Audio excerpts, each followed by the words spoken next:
So I wanted to start by saying that I was so deeply inspired and invigorated by your letter to a young architect that was recently published in Architectural Review. And in honor of that letter, and I suppose as a letter to myself and all the other young architects and young women architects of color listening to us in particular, I wanted to continue writing that letter in this conversation and expanding this letter of love to young architects and architecture that you started.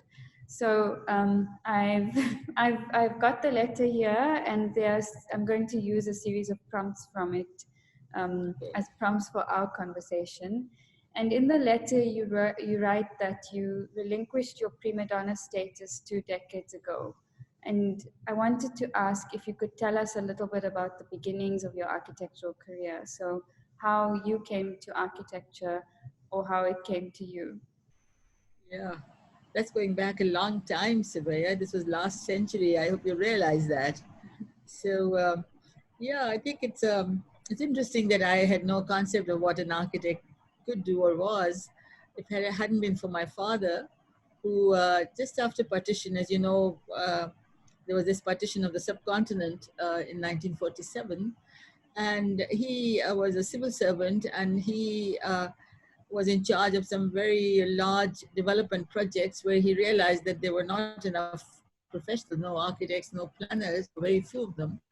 And he mentioned there would be a good idea, Pakistan to have a new country, lots of things to do, and we needed more professionals in these two fields. And somehow that stuck with me. So that's how when we went to England and my parents decided that we should study there, I thought I will take up architecture. I wanted to ask you about practicing post partition and what that meant, because effectively you were involved in crafting and creating Pakistan itself and its national identity through architecture. I'm just wondering if you ever reflect on this, and also on that architecture has always been a force for defining, for bordering, for othering, of course for the opposite as well, which your work shows us. But yeah, I'm just wondering about some of this and if you thought about it. Well, of course, it was a very new country, and I left very young actually. I wasn't quite 16 when I left Pakistan. I went to England. So, really, when I was studying, it was all what had been taught in England. And I'd known very little about my own country before I left because we led a really secluded life. I mean, the problem in my country is that people who are privileged, they really have no contact with the other, the majority of the people who really are pretty downtrodden. And the same was with me. So I really did not know much about myself or my roots or anything. And, I went there and, of course, imbibed whatever I was taught. And it was wonderful times because, Cope was practicing at the time, and he was really like a god to many of us. And there was Mies, who was a totally, at a tangent, the other side of the whole thing. But it was very interesting period. And but one learned really much more about European culture and architecture and everything than one's own country.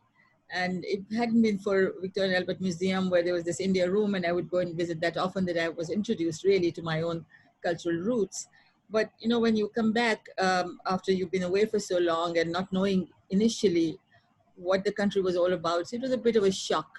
And I think, as I keep on saying, I went through a very long sort of unlearning phase where I had to really give up the ideas I had been, I had come back with, or what had been, taught, and relearn about the country itself. And so that meant really traveling quite a bit into the old towns, which are amazing. I never knew what existed there, and suddenly it opened up an entirely new kind of a perspective for me as to what cities could be like, or how people could live closely. And because they're amazing, they're full of life, these old walled cities of Pakistan and many others as well, I'm sure. And because, and Suhail, my husband, and he's a great photographer, so we would go just visiting. And that opened up my eyes to a lot of things that I had not known before. And also, not only cultural heritage, but also poverty levels. So I understood that, you could not practice in a country like Pakistan the way you would do in Europe or America or in the West, that it had to be a very different way of working. And I think that has stayed with me somehow. So I'm not sure whether one was fashioning a different kind of architecture, but I think if you do work with what the reality is, and particularly, you know, women have always been in the forefront in terms of my thinking as to what we need to do for them in terms of when you design. And I did design some large housing and social housing as well. And so it was very important to understand what women's needs were. Mm. And I probably was more conscious than my men colleagues, you know. Mm. And in this letter, you also ask the young architect, do you realize the pitfalls of holding a discourse which is likely to lead you down a divergent pathway? And you mention that you walked barefoot in empathy with those who are today your fellow travelers. Um, and I love this. I love this analogy that you use of walking barefoot, and also you talk about in your country, a vast number are without shoes because of lack of resources, but walking barefoot also helps one to respect the soil on which we tread. And I wanted you to maybe talk a little bit about you started talking about it, but how did you start to then work with this barefoot architecture concept after working in a very different vein for such a long time? Yeah, well, of course, when I retired, I really thought I'll be writing books. I did not think I'll be doing anything else. I have to admit, so yeah, it wasn't like I gave up to really go ahead and do something. Well, it was something different, but it was more comfortable, like sitting in your, you know, with a laptop and just writing your books. And of course, you know, fate had other plans. You know, as we say, you know, we never know what God has in store for you. So it just happened that I, you know, first I was really involved in the Lahore Fort, the World Heritage Site, which is an amazing site in this, you know, really sort of 16th century, 17th century kind of, you know, structures built by the great Mughals. And so UNESCO got me there to be their national advisor. So the wonderful thing about being there was, of course, that we were conserving parts of it, but also because I had a free, you know, sort of roaming space. I could go around at night and visit where Nur Jahan might have been, or, you know, the Empress Nur Jahan, or Jahangir, Emperor Jahangir would be sitting, or Emperor Shah Jahan would be walking or going for his prayers, and so on and so forth. So the whole kind of scenario that brought back, you know, a lot of tales and historical, you know, anecdotes. So that was good. But then it was really the earthquake that happened in 2005 that really changed the whole course of how I was thinking, actually, you know. But it also goes back. I don't think that it happened that suddenly that I got involved in this. I had done some work in Earth before as well, very little, but I had done it. And I was very fond of course, the work of Hassan Bey, Hassan Fatahi. And I call him my guru, or my earth guru, and because he did something, you know, almost a century ago, which we are now thinking of doing, which is to reach out to the poor. So that's what happened. And I guess it again goes back even further in my childhood, when again going back to the independence, the partition of India and Pakistan. My father, who was a fairly high official at the time in terms of his service, so my mother also had some duties to carry, which was to make sure that she would go to the camps and work with people there. And that kind of humanitarian side was very much there, and was very much evident that it was something that all of us must think about and do whatever we can do in service of others who may not be that fortunate. And I guess with the earthquake, that gave me the opportunity really in terms of being able to do something. You write in the letter also, in any case, I must caution you not to be disheartened as you enter this demanding profession. And especially if initially people around you don't give credence to your abilities, because as you must know, you suffer from triple jeopardy, being young, being a woman, and of color. I want to ask you about this. I also want to ask you at the same time this idea of triple blessing, being young, being a woman, and of color. And just maybe reflect a little bit on, firstly, this fight that we have to fight, bringing a perspective of difference into the world, but also how drawing on our own cultures and traditions and our own forms of difference, and how this is really important at the moment. And when you started to talk about Noor Jahan and about walking among some of these ancient myths and legends and other cosmologies, other worldviews, I'm also just wondering about that filtering down into our work as well. Yeah, Sumaya, I think somehow architects mostly, and I wasn't also quite aware of how important heritage and tradition has to be in our lives. And it wasn't until I began to do more research and began to experience all these places that I understood that I am what I am because of all these, the legacy that one has received.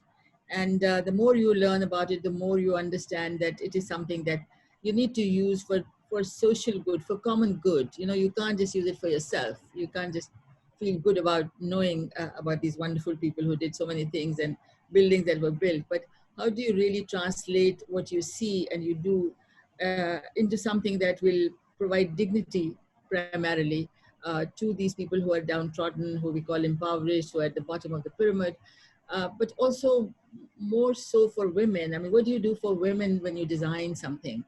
So it's always been with me, I think, with some of my projects like the Anguri Bagh, which was in Lahore in the 70s. I did some housing earlier on for slightly, sort of upmarket group. But everywhere I had been very conscious of the fact that there are certain traditions that have to be maintained, especially for women. And I think that has stayed with me. But in between, as you see my work, as I became more prominent, I did all these, really large kind of monster buildings also, which I enjoyed doing, I have to say. But I would not do them today. I mean, I will not design like that today, I don't think, because I know that the world has changed now. I mean, I'm talking of the 1980s, which I call it really the extravagant century. I mean, you just did everything that you wanted, but wasn't the right thing necessarily, right? So, but what is happening, of course, as you work with the people who don't have much, you learn also to economize on a lot of things. And I think that's what's happened, and you bring in a lot of their own traditions into the whole thing as well. And that's why I keep on saying I'm not really a designer of, for instance, the Pakistan Chula. I mean, I have kind of provided a canvas, the basic structure, and then it's women who really beautified it and brought in their own creative energy. So we have to be thinking now of co-building and co-creation, and how do you bring in everybody together to be able to create something? It's no longer just your own kind of iconic building that you might have built. You ask exactly that in my next point in the letter. You say, are you adventurous enough to adopt a democratization of architecture based on community participation, co-building and co-creation? And I think especially at the moment, it's really important that we carve new forms of practice. And also what I find so inspiring about your practice is that in this moment of rethinking how institutional structures work and thinking about systemic inequality and so on, your work is an entirely different model, which, as you started to describe, capacitates people. And in a way, I don't want to say writing yourself out of a job, but I find it really, really amazing that you do enough and you put enough in place that other systems and other structures are allowed to continue without you. And I find it also really amazing that in the context that you work in, and I think that there are a lot of overlaps and similarities with my own culture and even the context that I work in, you're working in a very subversive way as well. You're bringing women in. So I'm also interested in the cultural conditions that we work in and the limitations thereof. And in a way, your work is making women economically savvy. It's allowing them to earn an income for themselves. It's putting in place entirely new systems that can run without you. And I wondered if you could maybe just talk a little bit more about that and some of that work. Yeah, right. Yes. Well, first of all, as you know, I mean, you know the situation quite well, in your country, in my country, in many similar countries. First of all, in that there's so many deficiencies, there's so many lacunae that whatever you do will make a difference. I mean, you know, even a little bit that you might do to help people, it'll make a difference in their lives. And the other thing, of course, is that the field is wide open. There's so few people who are working with the masses or with, you know, with the general public, because most, or I'm talking about architects, of course. I mean, other maybe social scientists are working with them, but most architects are not aware that there's a whole I mean, there's a whole market, if you like, or there's a whole potential that exists in the what I call the barefoot ecosystem, because those people have nothing, and so whatever you might give them will immediately improve their quality of life. And as I also keep on saying, I don't know whether I've said it in this particular letter or not. I can't even remember what I wrote, but I think design is the most important factor when you have limited resources. And mostly we think that because they're poor, maybe they don't appreciate beauty, or they don't need beautiful things or well-designed objects, but that's not true. They are equally interested to have, you know, really nice kind of well-designed products around them. They also want a better quality of life. So why are we not there to help them to achieve that? It doesn't even take that much time. So you need really good designers, I feel, to get into the humanitarian field. I mean, that would be the most wonderful thing, I think. And also, you know, countries like Pakistan have such a amazing, you know, cultural heritage. I mean, we have this amazing reservoir, and there's so much that I've learned because I've been able to study. I mean, I was lucky that I was able to, you know, do all this work of conservation, but also make a lot of studies. And that, I think, has enriched me, and also I think the work that I do, because I'm very conscious of how we should be using it, or it's in the back of my mind when I'm designing something. So, yeah, so countries like Pakistan have amazing, you know, the potential is huge in working in such countries.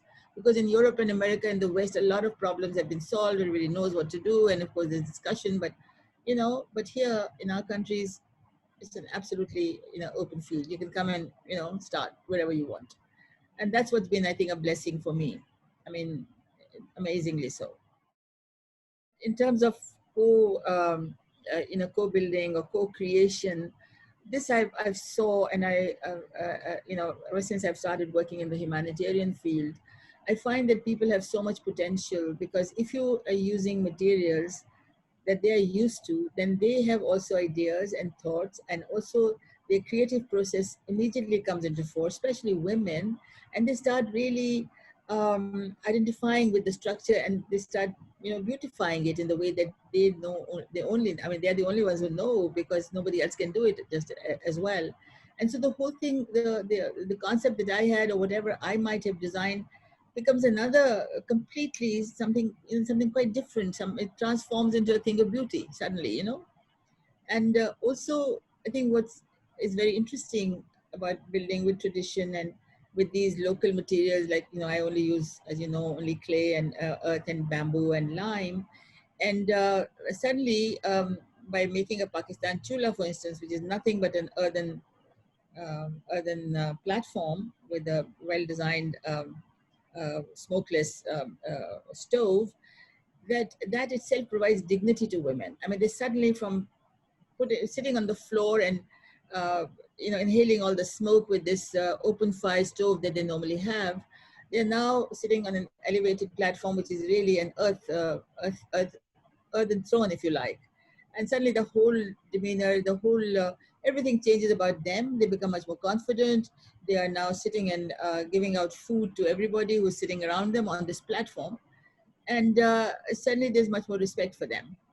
So architecture is not just that we create something tangible or a form or something, but it can actually, uh, I think, really influence the way that people around you start behaving towards you, or the way that you start, you know, behaving with others. And for me, this kind of process is important, because I feel that the way women are in our countries, we have to make sure that they get the respect and they have the dignity that is needed. So toilets are very important. A shelter of a house is very important, even though one room. And Pakistan chula, the stove, is very important. And even the, you know, the pumps for getting water, because that's another very important part of one's life. These are all basic necessities which are really essential for women, and you cannot expect them to do anything productive unless they have these core elements. Mm. Wow. I find it so amazing that you're talking about the building blocks of living. Essentially, you're talking about service delivery, about toilets, and about being able to cook and so on. But within that, in your work, there is also the opportunity for design expression and for imagination. And I'm thinking, I find it really inspiring that these things coexist in your work. So it's not only about one, but it's about both of these things, which is so beautiful. I'm thinking of the Kashi tiles, for example, and of the power of having people start to self-identify and to identify through design and design expression. I think that's really, really powerful as well. Yeah, it's been an interesting journey, and I myself, I have to say, I did not know the potential of using these local materials that have been used for centuries in our countries. It's nothing new, and even the forms I'm using, I'm drawing upon what has been done before, and but making sure that now what is built is safe from any kind of to be able to withstand any kind of disaster such as a flood or an earthquake and so on. And because they are materials that people have been using long before, they become very comfortable with them, even though we've introduced interventions, technical interventions, but still they're very similar kind of forms, as well as the material itself. And so they begin to use them in their own way as well, which is very innovative. So you allow people to be able to express their own uh, creative abilities onto something because they are familiar with the materials. If the same thing was done in concrete, well, who will want to go and beautify it? I mean, there's nothing that they feel about it.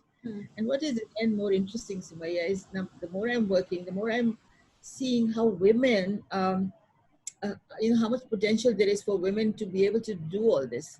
For instance, when you came, we were doing the kashi, but in the recent past, we've actually taught them how to make these terracotta tiles, which are beautiful terracotta, small 4-inch by 4-inch tile, which we're going to use in pavements. And suddenly you find the way they make the balls, the way they knead the earth, it is exactly what they do when they make a chapati, the flatbread. And so they do it so well because it's all something that they know. Or for instance, if you make a thatch roof, then it's sewn together. Okay, so again, that is sewing that women always do. So when you look at construction of this kind, which is drawn from tradition and they're using materials that are local, then there's so many activities within that women are the ones who have actually are the masters of that. I also love the idea that we're talking about chapatis and about sewing, and we're talking about building construction, which seems like it's so contrary, but I think that it's such a powerful idea that these things are and should be intertwined, and that we should be bringing them more and more into our forms of practice, because we know that so much about what we have already is so flawed. And I think thinking through these other things, mothering, and this idea of care as such an integral part of practice, not just in terms of who we include and how we do things, but also as inspiration for how we can imagine different construction technologies. I think that's deeply inspiring as well. I wanted to also ask if you can describe the technology briefly, bamboo, lime, and mud, and describe it in any one of the projects, anyone that you wanted to. Well, because these are the three materials I use, but I think the philosophical basis is really barefoot social architecture, which is to do with how do you deal with what I believe is a huge barefoot ecosystem. I mean, Pakistan today will have probably about 100 million people who are below the poverty line. So if people start doing things for them and they start doing things for each other, they can all begin to make a lot of money. And there is Champa, who was nothing, who used to earn hardly 4 or 5,000 rupees a month. Today earns 125,000 rupees a month.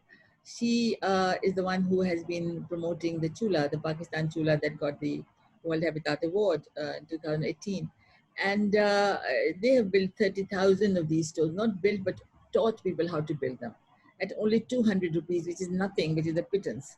And they have made something like over 6 million rupees, you know.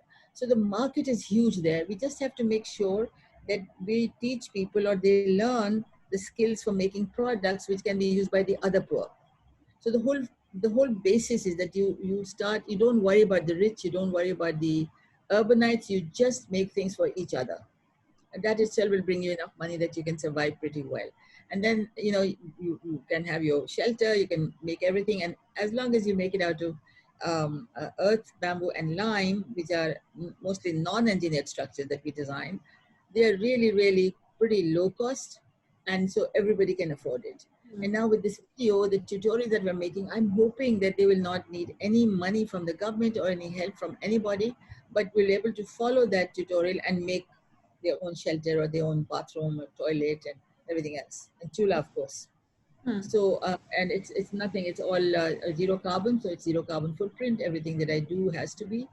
And another thing that I'm very keen on is low cost, zero carbon, and zero waste. So we are trying to see how we do things where nothing would be wasted.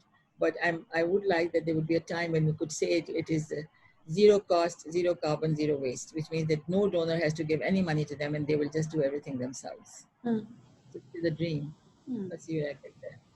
We also, it's just reminding me now, when we were together in Pakistan, we talked about this idea of trade systems and capacitating people, exactly as you're saying, to help each other. So someone could become really skilled in one area and then trade that skill with someone else, you know, for kind, not even, if it's within community, then also not just for money.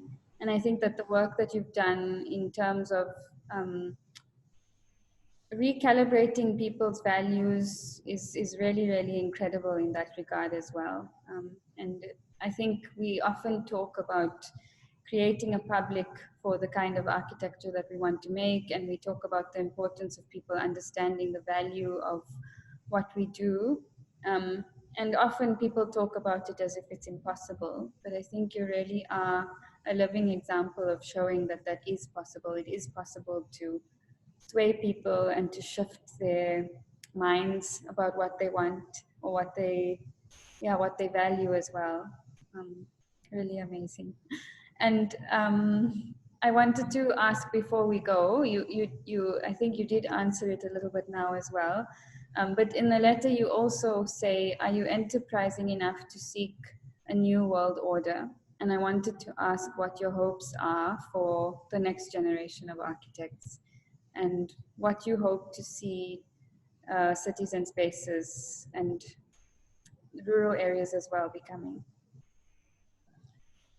Yeah, well, you know, I feel that somehow education in architecture schools has not gone beyond what I probably studied in the last century. You know, the same kind of thing that everybody is taught to be the star architect, and you know, everything you must do should be, again, you know, iconic and so on and so forth. And I think now the world is so different when I look at it, because the climate change, you know, issue is there very much.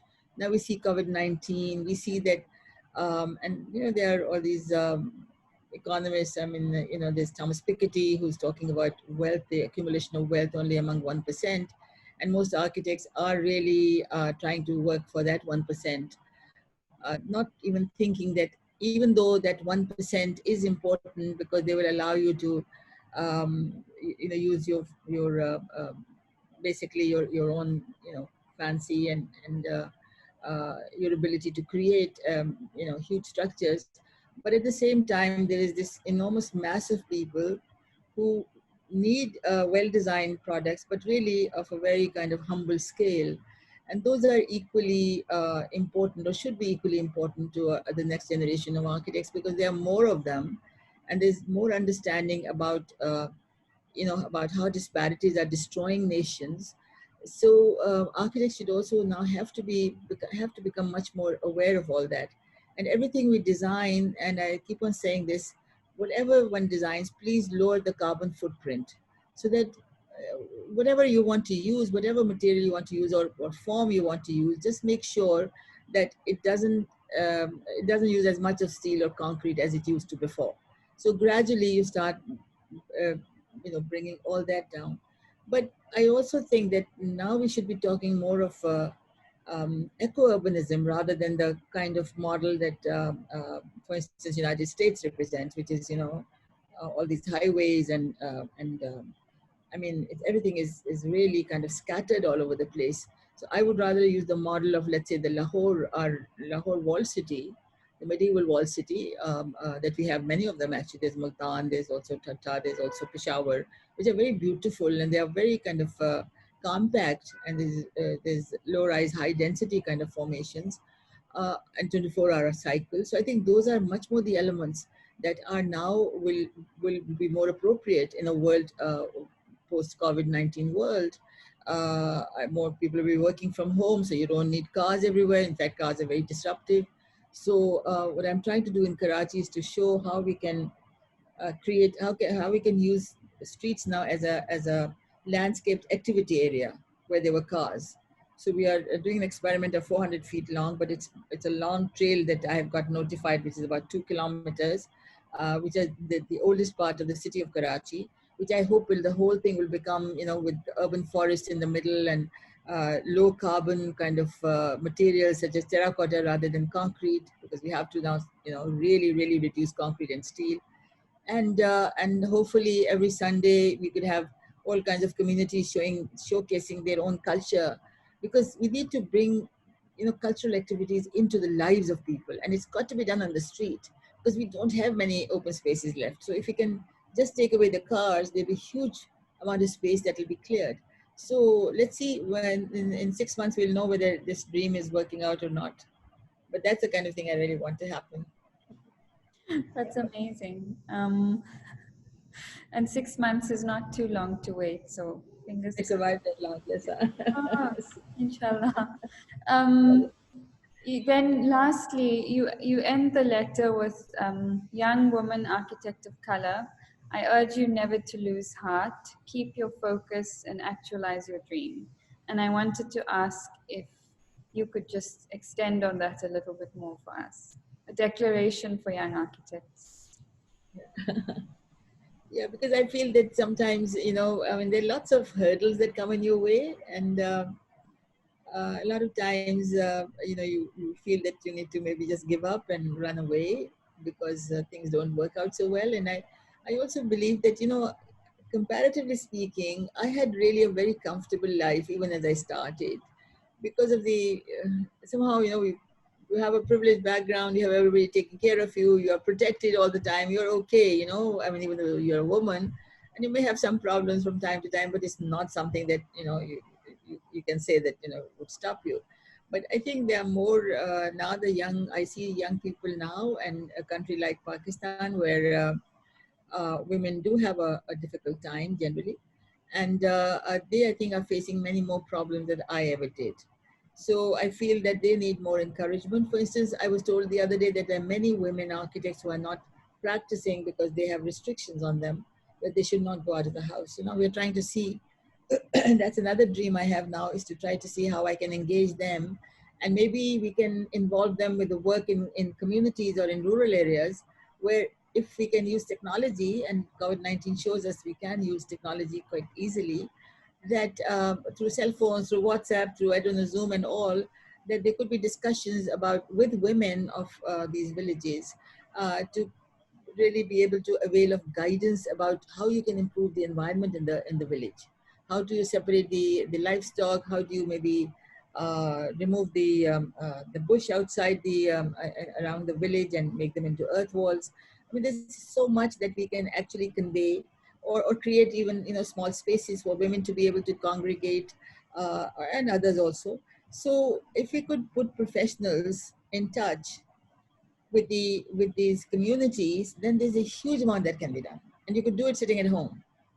So why should we waste this huge, you know, I mean, these skilled people who've been trained and now they're not doing anything? So I would like to bring them into some sort of a loop. And if I can do that, that would be very nice, because I think I mean, women can do so much, and once they put their mind to it, they can do it very well.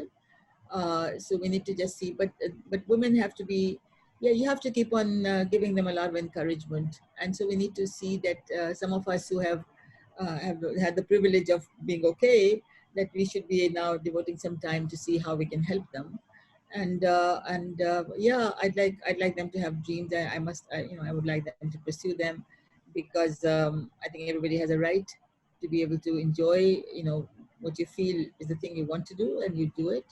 And some of us need to try to see how we can help them to make it happen. Mm. And that would be something that I'd like to see how I can go about doing it. I'm not sure quite yet, but we're going to give it a try. You're already doing that. Certainly, you did that for me when I stayed with you.